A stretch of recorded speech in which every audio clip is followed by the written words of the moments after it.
हरे कृष्ण। ओम नमः शिवाय। प्रिय श्रोताओं, आज के इस वीडियो में आप सुनेंगे सोमवार के व्रत की कथा। सोमवार का व्रत करने से सभी प्रकार की मनोकामनाएं पूर्ण होती हैं और भगवान शिव भी बहुत जल्दी प्रसन्न होते हैं।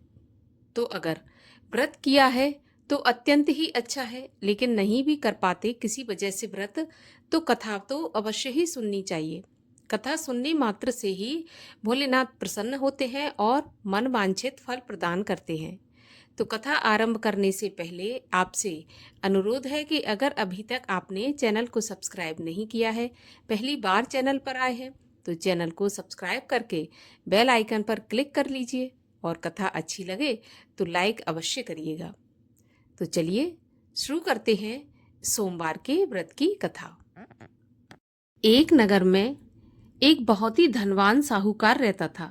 उसके घर में धन की कोई कमी नहीं थी, परंतु वह बहुत दुखी रहता था क्योंकि उसके कोई पुत्र नहीं था और इसी चिंता में दिन रात दुखी रहा करता था। पुत्र की कामना के लिए वह प्रत्येक सोमवार को शिवजी का व्रत और पूजन भी किया करता था। सायंकाल को भगवान शिव के मंदिर में जाता और दीपक जलाता। इस प्रकार से भगवान शिव की सेवा किया करता था। उसके इस भक्ति भाव को देखकर एक बार माता पार्वती ने भगवान शिव से कहा कि महाराज, ये साहूकार आपका बहुत ही अनन्य भक्त है, सदैव आपका व्रत और पूजन बड़ी श्रद्धा से करता है। आपको इसकी मनोकामना अवश्य पूरी करनी चाहिए। तब भगवान शिव बोले कि हे पार्वती, ये संसार तो कर्म क्षेत्र है। किसान खेत में जैसा बीज बोता है वैसे ही फसल काटता है, उसी तरह मनुष्य इस संसार में जैसा कर्म करते हैं वैसा ही फल भोगते हैं। तो माता पार्वती ने अत्यंत आग्रह करते हुए कहा कि प्रभु, जब यह आपका अनन्य भक्त है और अगर इसको किसी प्रकार का दुख है तो उसे आपको अवश्य दूर करना चाहिए। आप तो सदैव अपने भक्तों पर दयालु रहते हैं और उनके दुखों को दूर करते हैं। यदि आप ऐसा नहीं करेंगे तो मनुष्य आपका पूजन और व्रत क्यों करेंगे। माता पार्वती के बार बार आग्रह करने पर भगवान शिव कहने लगे कि हे पार्वती, इसके कोई पुत्र नहीं है, इसी चिंता में यह अति दुखी रहता है।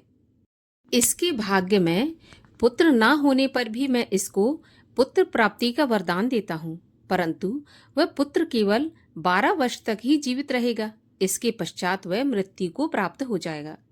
इससे अधिक मैं इसके लिए कुछ नहीं कर सकता। माता पार्वती और भगवान शिव का ये वार्तालाप वह साहूकार सुन रहा था। इससे उसको ना तो प्रसन्नता हुई और ना ही दुख हुआ और वह पहले की तरह शिवजी का व्रत और पूजन करता रहा।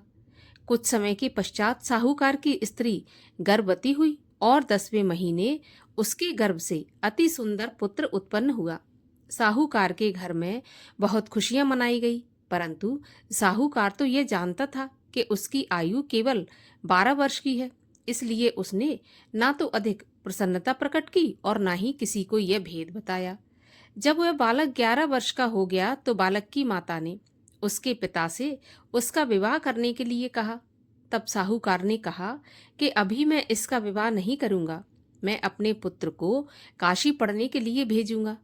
साहूकार ने बालक के मामा को बुलाकर उसको बहुत सा धन देकर कहा कि तुम इस बालक को काशी पढ़ने के लिए ले जाओ और रास्ते में जिन जिन स्थानों से भी जाओ, यज्ञ करते, ब्राह्मणों को भोजन कराते और दक्षिणा देते हुए जाना।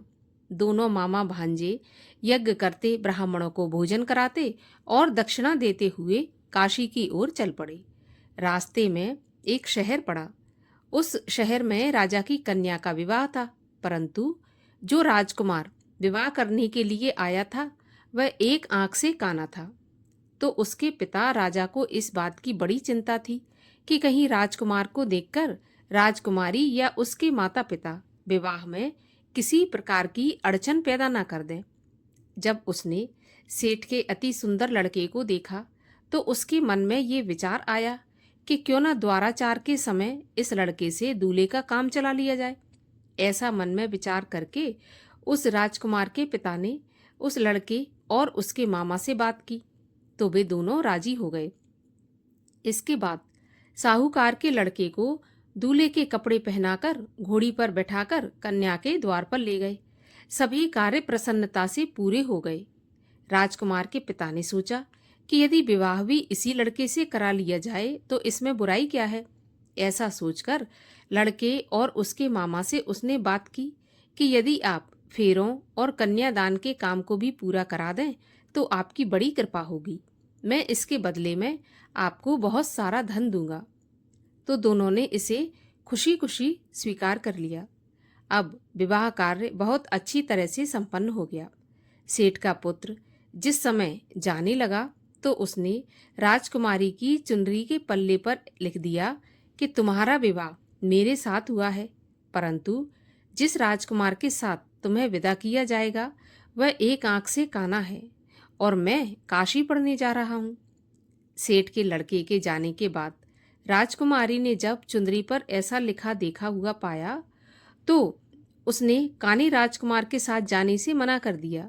उसने अपने माता पिता को सारी बात बता दी और कहा कि ये मेरा पति नहीं है, मेरा विवाह इसके साथ नहीं हुआ और जिसके साथ मेरा विवाह हुआ है वह तो काशी पढ़ने चला गया। राजकुमारी के माता पिता ने अपनी कन्या को विदा नहीं किया और बारात वापस चली गई। उधर सेठ का लड़का और उसका मामा काशी पहुंच गए। वहां जाकर उन्होंने यज्ञ करना और लड़के ने पढ़ना शुरू कर दिया। जब लड़के की आयु 12 साल की हो गई उस दिन उन्होंने यज्ञ रच रखा था। लड़के ने अपने मामा से कहा कि मामा जी, आज मेरी तबीयत कुछ ठीक नहीं है। तो मामा ने कहा कि जाओ अंदर जाकर सो जाओ। तब लड़का अंदर जाकर सो गया और थोड़ी ही देर में उसके प्राण निकल गए। जब उसके मामा ने आकर देखा कि उसका भांजा तो मरा पड़ा है तो उसको बड़ा ही दुख हुआ, परंतु उसने सोचा कि अगर मैं अभी से रोना पीटना मचा दूंगा तो यज्ञ का काम अधूरा रह जाएगा। अतः उसने जल्दी से यज्ञ का कार्य समाप्त करवाकर ब्राह्मणों के जाने के बाद रोना पीटना मचा दिया। संयोगवश उसी समय शिव पार्वती उधर से जा रहे थे। जब उन्होंने जोर जोर से रोने की आवाज सुनी तो पार्वती जी कहने लगीं कि महाराज, कोई दुखिया रो रहा है, इसके कष्ट को दूर कीजिए। जब शिव पार्वती वहां पहुंचे तो उन्होंने पाया कि वहां पर एक लड़का मरा पड़ा था। माता पार्वती ने देखा तो वे कहने लगी कि महाराज, ये तो वही सेठ का लड़का है जो आपके वरदान से उत्पन्न हुआ था। तब शिव जी ने कहा कि पार्वती, इसकी आयु इतनी ही थी और ये भोग चुका। तब माता पार्वती कहने लगी कि महाराज, इस बालक को थोड़ी सी आयु और दे दो, नहीं तो इसके माता पिता तड़प तड़प कर मर जाएंगे। माता पार्वती के बार बार आग्रह करने पर भगवान शिव ने उसको जीवन का वरदान दे दिया। शिव जी की कृपा से लड़का जीवित हो गया। शिव और पार्वती कैलाश पर्वत पर चले गए। शिक्षा पूरी होने पर वह लड़का और उसका मामा उसी प्रकार यज्ञ करते, ब्राह्मणों को भोजन कराते और दक्षिणा देते हुए अपने घर की ओर चल पड़े। रास्ते में उसी शहर में आए जहां उस लड़के का वहां की राजकुमारी के साथ विवाह हुआ था। वहां पर जाकर उन्होंने यज्ञ आरंभ कर दिया।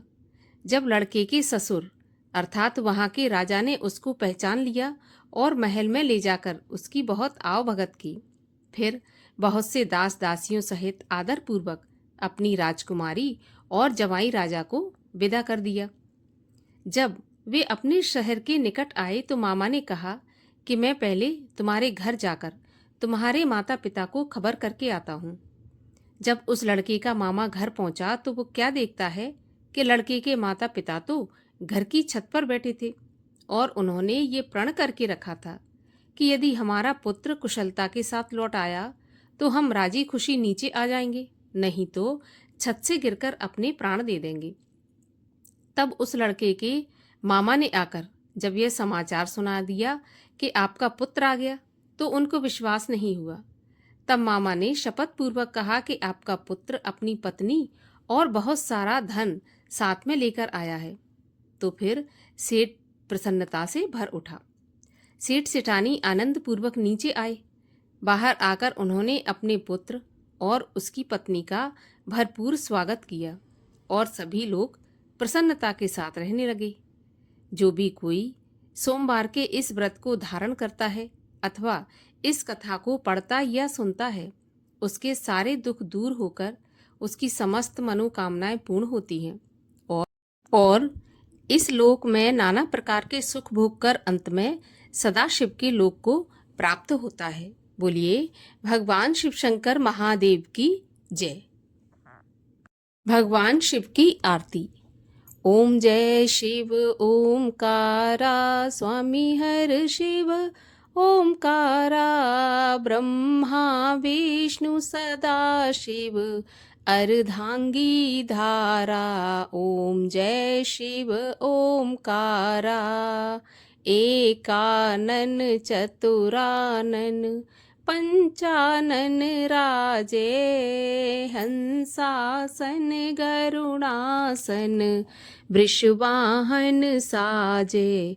ओम जय शिव ओमकारा दो भुज चार चतुर्भुज 10 भुज ते सोहे तीनों रूप निरखता त्रिभुवन जन मोहे। ओम जय शिव ओमकारा अक्षमाला वनमाला मुंडमाला धारी चंदन मृग मद सोहे भोले शुभकारी। ओम जय शिव ओमकारा श्वेतांबर पीतांबर बाघंबर अंगे सनकादिक ब्रह्मादिक भूतादिक संगे। ओम जय शिव ओमकारा करके मध्य कमंडल चक्र त्रिशूल धरता सुख करता दुख हरता जग पालन करता।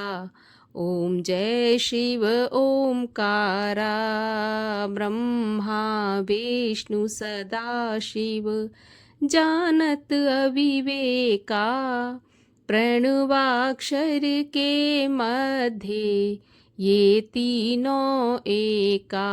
ओम जय शिव ओमकारा त्रिगुण शिव जी की आरती जो कोई जन गावे कहत शिवानंद स्वामी मन वांछित फल पावे। ओम जय शिव ओमकारा। बोलिए शिव शंकर महादेव की जय।